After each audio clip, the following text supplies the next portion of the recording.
쌍방울그룹의 불법 대북 송금 의혹에 연루돼 재판에 넘겨진 이화영 전 경기도 평화부지사가 1심에서 징역 9년 6개월의 중형을 선고받았습니다.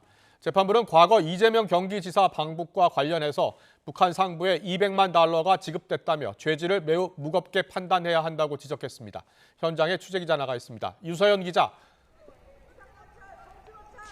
네, 수원지방법원에 나와 있습니다. 네, 조금 전 1심 선고가 있었습니다. 판결 내용 자세히 전해주시죠.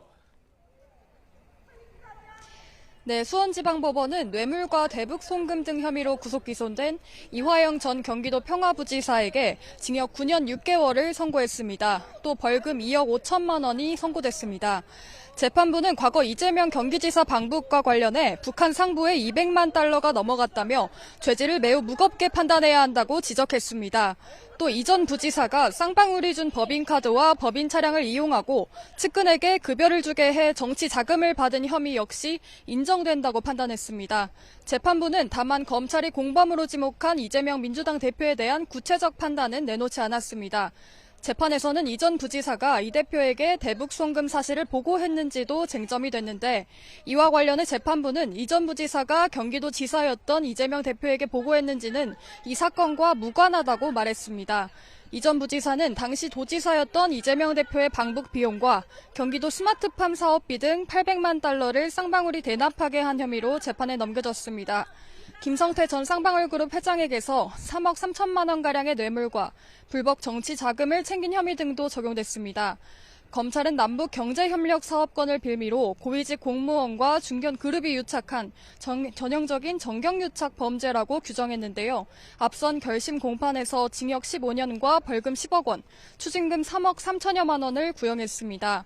판결 직후 이 전 부지사 측 변호인은 검찰의 친화적인 재판 진행을 보며 이런 결과를 예상했다며 굉장히 편파적인 증거에 취사 선택이 있었다고 불만을 나타냈습니다. 네, 이번 선고는 이 대표에 대한 검찰 수사에도 영향을 미칠 것 같은데요. 어떻습니까? 네, 현재 수원지검이 제3자 뇌물 혐의로 이 대표에 대한 수사를 진행하고 있는데요. 오늘 이 전 부지사의 대북 송금 혐의에 대해 일부 유죄가 나오면서 이 대표에 대한 수사에도 속도가 날 것으로 보입니다. 앞서 이 전 부지사의 재판 과정에서 이 대표의 연루 가능성을 두고 진실 공방이 벌어지기도 했습니다. 이 전 부지사는 지난해 검찰 조사에서 이 대표에게 쌍방울이 스마트팜 비용과 도지사 방북 비용을 대납한 사실을 보고했다는 취지로 진술했습니다. 하지만 석 달 뒤 옥중 서신을 통해 검찰의 회유와 압박 때문에 한 진술이라며 번복했고 지난 4월 재판에서는 술자리 회유 의혹까지 제기해 논란이 됐습니다.